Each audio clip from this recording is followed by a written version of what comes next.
ये इनके अंदर कैरेलिटी किस तरह है, ये क्वेश्चन था कि क्या इसमें कोई कार्बन है जो 4 डिफरेंट ग्रुप्स अटैच है या कोई और रीजन है। नॉर्मली जो हम बेसिक क्लास पे कैरेलिटी पढ़ते हैं उसकी डेफिनेशन ये है कि when A carbon attach with 4 different groups that carbon is called chiral और उसके अंदर कैरेलिटी होती है। अगर हम कैरेलिटी को डिटेल से पढ़ें तो कैरेलिटी की डिफरेंट काइंड्स हैं। उनमें से एक काइंड है ड्यू टू प्लेनर कैरेलिटी। प्लेनर कैरेलिटी होती है कि कोई दो ग्रुप एक प्लेन में ना हो, डिफरेंट ग्रुप प्लेन में हो, तो हम कह सकते हैं कि उस लिगेंड के अंदर कैरेलिटी है। जैसा कि यहाँ पे देखें कि ये दो प्लेन है, इनके जरकोनियम के साथ जो सीपी लिगेंड है, सीपी लिगेंड के साथ जो ये दो ब्रिज हैं, ये दो पोर्शंस एक प्लेन में नहीं है बल्कि दो डिफरेंट प्लेन में है। तो क्योंकि ये जो बल्कि ग्रुप है, सीपी बल्कि ग्रुप, ये जहां पे मैं एरो रोटेट कर रहा हूं, ये ग्रुप और ये ग्रुप, ये दोनों एक प्लेन में नहीं है बल्कि डिफरेंट प्लेन में है। तो जब दो बल्कि ग्रुप डिफरेंट प्लेन में हो तो हम उसे कहते हैं प्लेनर कैरेलिटी। अब इस लिगेंड के अंदर प्लेनर कैरेलिटी है, क्यों? इसके अंदर जो डिफरेंट ग्रुप अटैच हैं वो एक प्लेन में नहीं है बल्कि डिफरेंट प्लेन में। तो जब दो ग्रुप डिफरेंट प्लेन में आ जाए तो हम कह सकते हैं कि उस लिगेंड के अंदर प्लेनर कैरेलिटी है।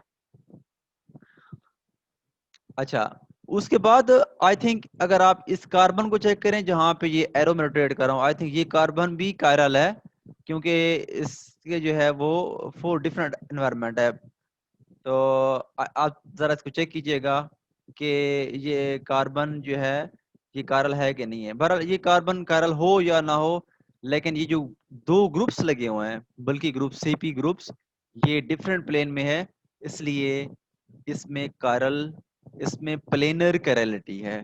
द कैरेलिटी ड्यू टू प्लेन, और प्लेनर कैरेलिटी में कार्बन भी कायरल हो सकती है। ये आपका एक क्वेश्चन था। दूसरा क्वेश्चन ये था कि C2 सिमेट्रिक, C2 सिमेट्रिक के बारे में आपको मैं ये बता रहा था कि ग्रुप थ्योरी के अंदर एक स्पेसिफिक टर्मिनोलॉजी है और वो हम जो भी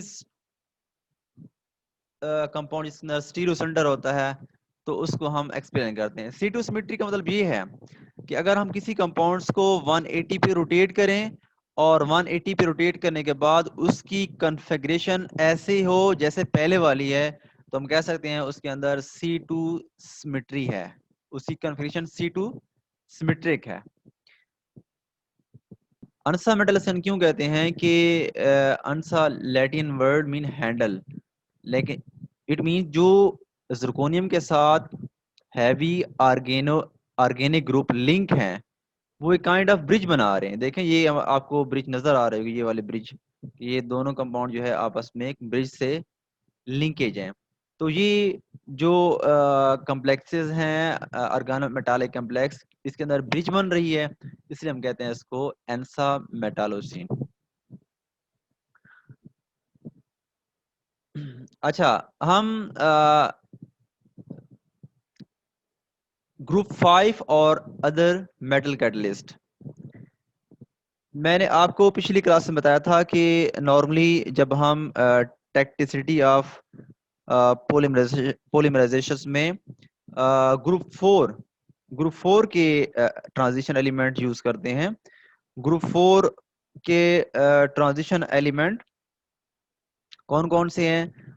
ग्रुप 4 के ट्रांजिशन एलिमेंट में टाइटेनियम है, जिरकोनियम है, हॉफनियम है और आरएफ रुफिनियम। ये 4 एलिमेंट है जो मोस्टली हम यूज करते हैं और हाईली इफेक्टिव हैं इन टेक्टिसिटी ऑफ पॉलीमर, टेक्टिसिटी ऑफ पॉलीमराइजेशन में ये बहुत ही इफेक्टिव हैं, इनके हाईली इनिशियो सेलेक्टिव हैं ये। उसके बाद ये ग्रुप 5 को अगर डिस्कस करें कि ग्रुप 5 के एलिमेंट, अब ग्रुप 5 के एलिमेंट कौन कौन से हैं? वेनेडियम है, निबीडियम है, टेंटनम है, डीबी है, ये ग्रुप 5 के एलिमेंट हैं। ये नॉर्मली आमतौर पर ये इतने इफेक्टिव नहीं है, इनकी एप्लीकेशन लिमिटेड है। उसकी रीज़न ये है कि ये थर्मली अनस्टेबल हैं, यानी हाई टेम्परेचर पर स्टेबल नहीं रहते। फिर उसका भी एक सोल्यूशन है कि कोई ऐसा तरीका हो कि हम ग्रुप 5 को एलिमेंट्स को किसी तरीके एक किसी मेथड से मॉडिफाई करें और इसको हम एज ए कैटलिस्ट यूज कर सकें as a at high temperature.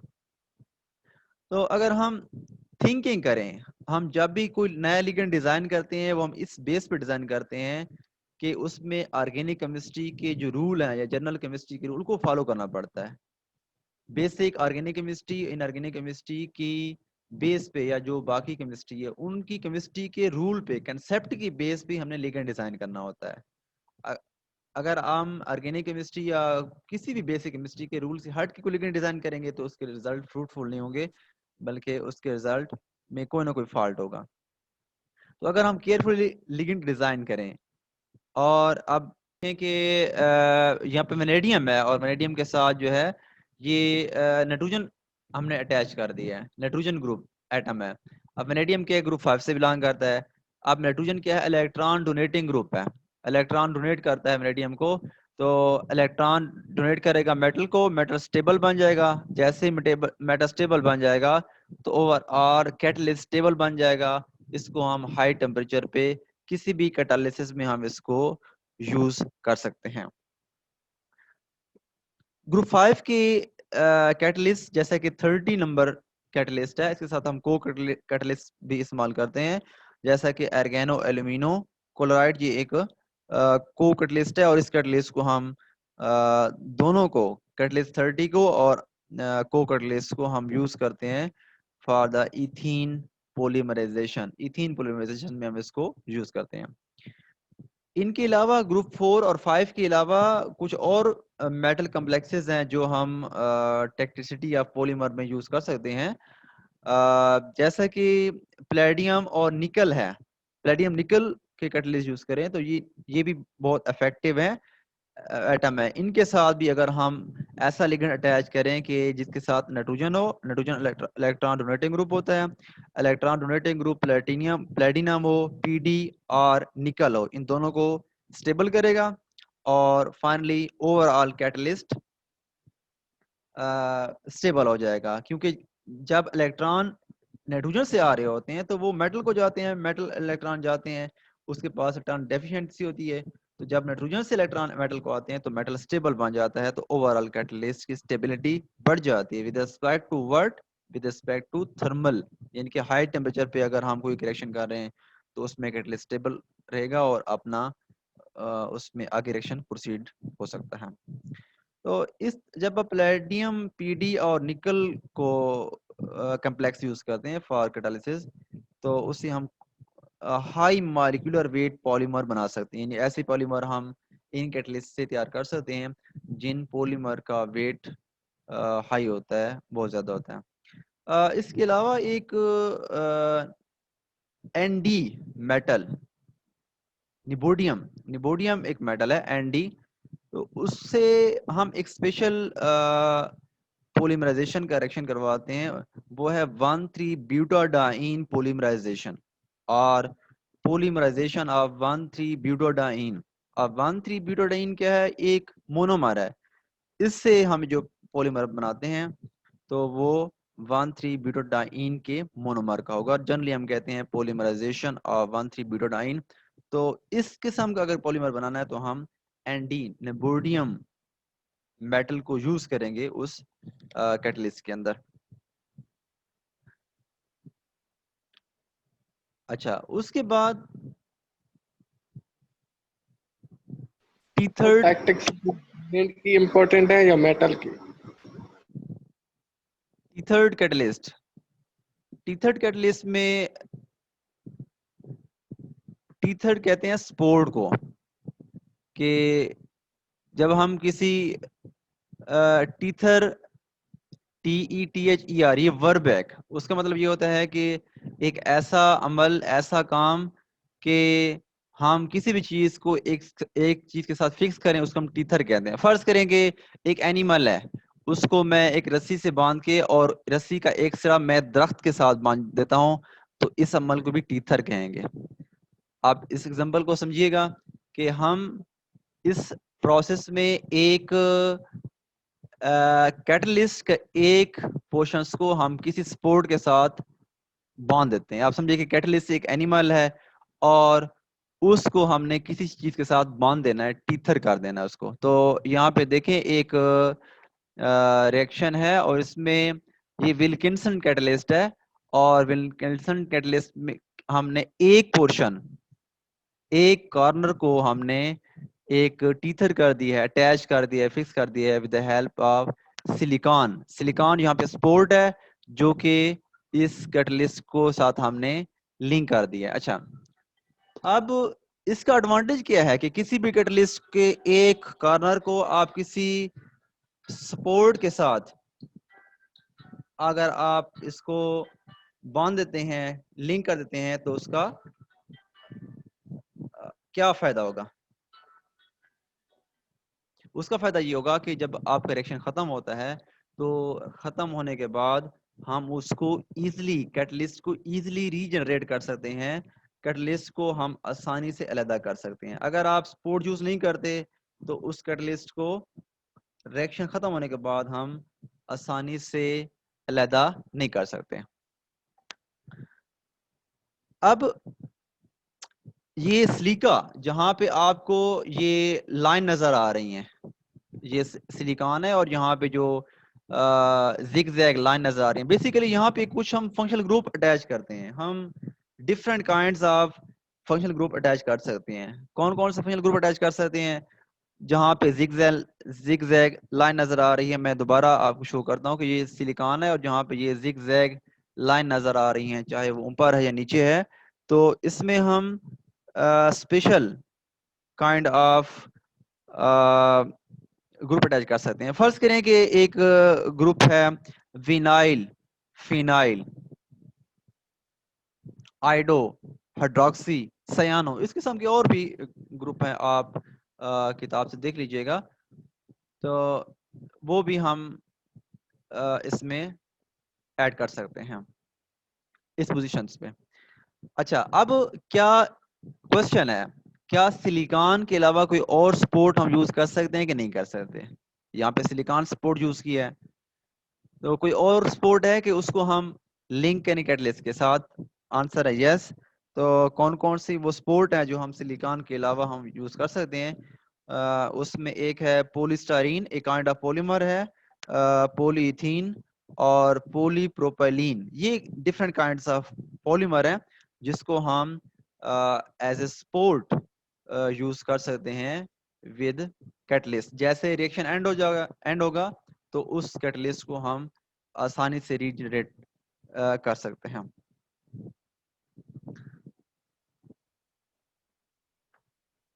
अच्छा, अब इसमें एक एग्जांपल है कि ये 32 प्रोडक्ट 32, मैं थोड़ा सा इसको ऊपर लेके जाता हूं ताकि आपको क्लियर नजर आए।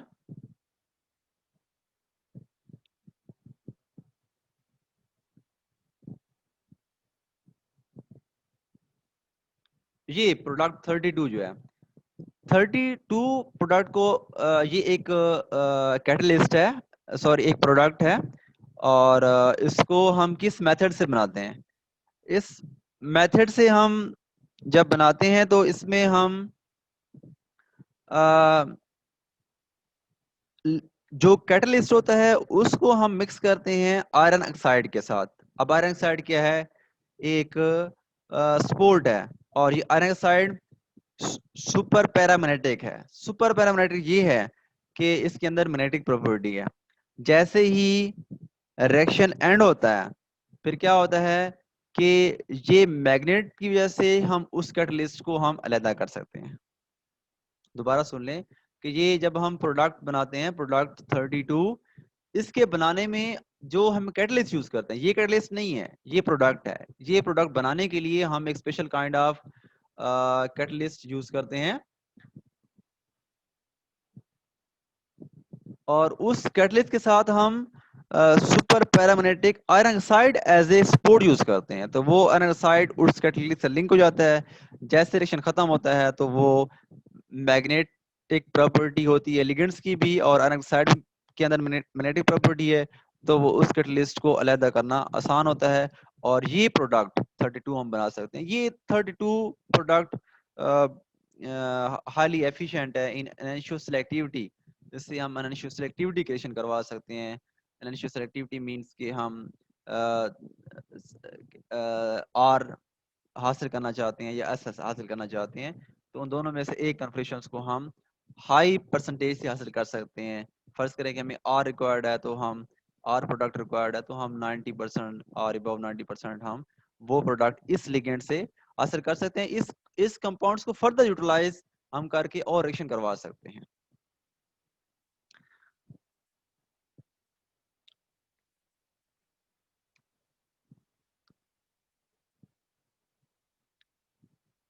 अच्छा, अब इसमें एक टर्म यूज होती है, आयनिक लिक्विड। आयनिक लिक्विड क्या होते हैं? Ionic liquid is a salt in which the ions are।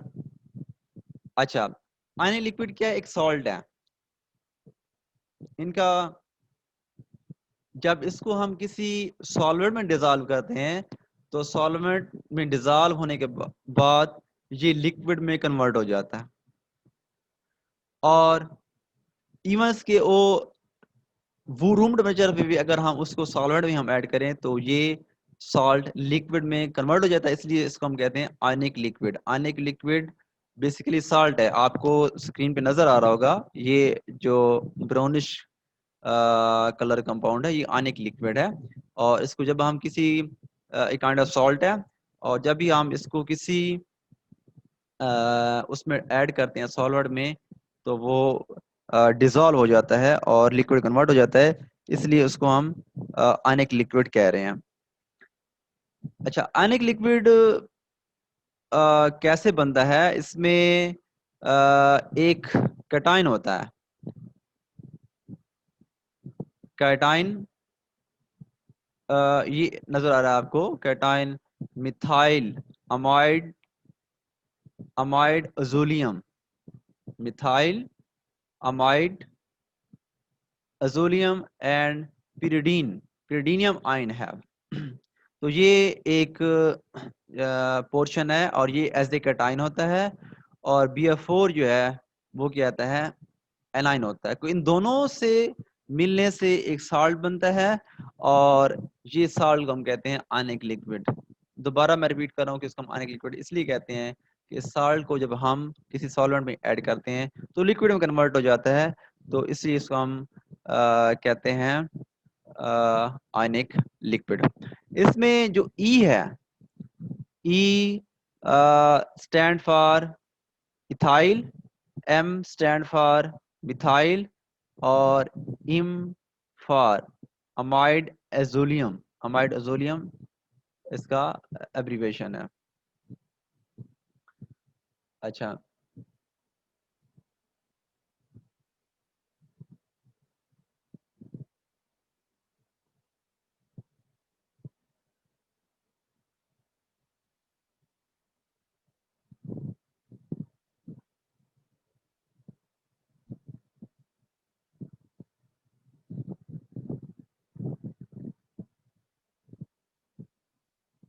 तो इस आयनिक लिक्विड की लॉट ऑफ एप्लीकेशंस हैं in at industry level.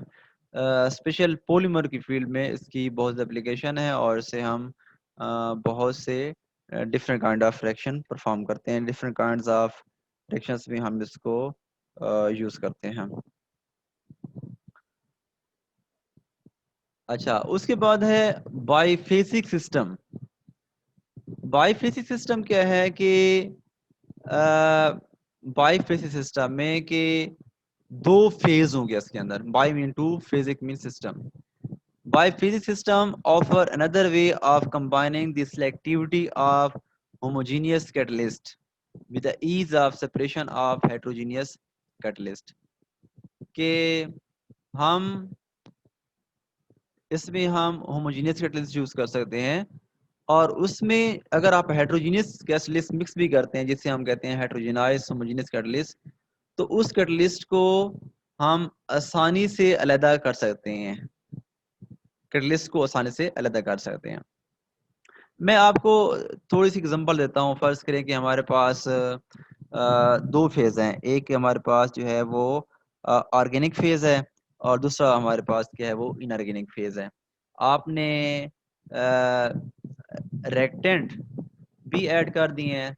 Reactant हैं वो हो जाएंगे ऑर्गेनिक फेज में, और जो कैटलिस्ट है वो कौन से फेज में जाएगा, वो हो जाएगा इनऑर्गेनिक फेज में जाएगा। अब रूम टेम्परेचर पे दोनों फेज डिफरेंट है, दोनों फेस डिफरेंट है। जैसे कि ऐसे ही नजर आएंगे आपको, जैसे कि एक शीशे का गिलास है, उसमें हम ऑयल भी ऐड कर दें और वाटर भी ऐड कर दें, ये दो फेज हैं। तो आपने कैटलिस्ट भी ऐड किया है, वो हो जाएगा आयनिक वाले पोर्शंस में, और जो आपने रिएक्टेंट्स ऐड किए हैं वो जाएंगे किसमें, ऑर्गेनिक पोर्शन में जाएंगे। लो टेम्परेचर पे आपको वाजे दो फेस क्लियर नजर आएंगे। जैसा कि आप वाटर में ऑयल मिक्स करते हैं तो आपको दो फेस वाजे नजर आते हैं। या आप जब लैब में आपने एक्सपेरिमेंट भी किए होंगे, जब आप इसको बेंजीन को या टॉल्वीन को डालते हैं वाटर के अंदर, तो आपको क्लियरली आपको दो फेस नजर आते हैं। जब आप सेपरेटिंग फनल में दो लेयर्स को अलग कर रहे होते हैं तो आपको क्लियर फिर नजर आते हैं। तो ये भी ऐसे ही है कि आपको दो फेज क्लियर नजर आएंगे। तो एक ऑर्गेनिक फेज है, एक आयनिक फेज है। ऑर्गेनिक फेज में रिएक्टेंट चले जाएंगे, और जो कैटलिस्ट है वो जाएगा आयनिक फेज में चला जाएगा, जिसको हम इनऑर्गेनिक फेज भी कह सकते हैं। अब रूम टेम्परेचर पर ये फेज बिल्कुल क्लियर नजर आएगा, जैसा कि वो ऑयल और वाटर आपको क्लियर नजर आ रहा है। जैसे आप इसको हीट करेंगे, हीट करने से ये दोनों फेज एक फेज बन जाता है। जैसे ही आप इनकी डिजाइनिंग इस तरह होती है, ऐसे हम लिक्विड स्मर करते हैं कि हाई टेम्परेचर पे वो दोनों फेज होमोजेनियस बन जाते हैं, दोनों फेज होमोजेनियस बन जाएंगे। अब रेक्टेंट, कैटलिस्ट, वो दोनों के दोनों एक ही फेज में आ जाते हैं। क्यों एक फेज में आ जाते हैं? क्योंकि हाई टेम्परेचर पे वो दोनों फेज जो है वो मिक्स जाते हैं, होमोजेनियस बन जाते हैं। अब क्या होगा, रिएक्शन शुरू हो जाएगा, रिएक्टेंट्स कन्वर्ट हो जाएंगे प्रोडक्ट्स के अंदर। एक स्पेसिफिक कंडीशन होगी, स्पेसिफिक टेम्परेचर होगा, स्पेसिफिक प्रेशर होगा, स्पेसिफिक कैटलिस्ट होगा, और सारी कंडीशंस पे रिएक्शन कंप्लीट हो जाएगा। अब रिएक्शन कंप्लीट होने के बाद, रिएक्शन कंप्लीट होने के बाद फिर क्या होगा कि अब हम हमारा ये मकसद ये है बाइफेसिक सिस्टम का कि उसमें जो हमने हेटेरोजेनियस कैटलिस्ट ऐड किया है उसको हम अलग कर सकें। अब आप जैसे ही रिएक्शंस कंप्लीट हो जाएगा, प्रोडक्ट बन जाएंगे, आपने उस सिस्टम को दोबारा कूल करना है। जैसे ही आप सिस्टम को दोबारा कूल करेंगे, कूल करने से क्या होगा, अगेन आपके पास दो फेज बन जाएंगे, एक वही आयनिक बन जाएगा, एक आपके पास ऑर्गेनिक फेज बन जाएगा। अब प्रोडक्ट की नेचर है कि वो ऑर्गेनिक है, तो वो ऑर्गेनिक फेज में चला जाएगा। कैटलिस्ट की नेचर मिलती है आयनिक फेज से, तो वो कैटलिस्ट अगेन रिमूव होके कहाँ पे चला जाएगा, आयनिक फेज में चला जाएगा। और जब हम दो फेज को अलग करते हैं, ऑर्गेनिक को अलग करेंगे, तो वो जो प्रोडक्ट था हमारा वो ऑर्गेनिक फेज में चला जाएगा, और जब हम आयनिक को फेज को अलग करेंगे तो वो जो कैटलिस्ट है वो आयनिक के अंदर होगा, उसको हम आसानी से सेपरेट कर सकते हैं। ये एक जनरल मैकेनिज्म है, इसी को हम आगे डिटेल से डिस्कस करेंगे। अब बाइफेसिक सिस्टम में दो किस्म के सिस्टम यूज होते हैं, एक है आयनिक लिक्विड सिस्टम और एक है फ्लोरस बाइफेसिक सिस्टम। ये दोनों अलग सिस्टम है। आयनिक लिक्विड अलग है, वो मैं आपको डिटेल में बताऊंगा, और फ्लोरस बाइफेसिक सिस्टम है वो भी एक अलग सिस्टम। ये दो सिस्टम है कि जो बाइफेसिक सिस्टम में यूज होते हैं। ये दोनों के अंदर दो दो फेज होंगे। आयनिक लिक्विड के अंदर एक सिस्टम है, उसमें दो फेज बनेंगे। फ्लोरस बाइफेसिक सिस्टम है, इसके अंदर भी दो फेज बनेंगे। आयनिक liquid are typically derived from 1,3-dialkyl amide azolium cation. ये अनेक लिक्विड पहले मैं आपको क्लियर कर चुका हूं कि ये इस किस्म का सॉल्ट होता है और इसके साथ हम कुछ काउंटर आयन यूज करते हैं। काउंटर आयन कौन से होते हैं कि जो पॉजिटिव पार्ट्स को न्यूट्रल करते हैं, जैसे कि PF6 है, BF4 माइनस है, CF3 SO3 है। इसे हम कहते हैं ये काउंटर आयन है। काउंटर आयन जो कि पॉजिटिव पार्ट्स को काउंटर करे या उसको स्टेबल कर दे, तो उसको हम काउंटर कहते हैं और ये मिलके अनेक लिक्विड बनाते हैं। अच्छा, अब इसमें बाकी डिटेल मैं आपको ये लेक्चर में हमने इसी से स्टार्ट करना है, क्योंकि डिटेल में मैंने ये टॉपिक कंप्लीट नहीं किया।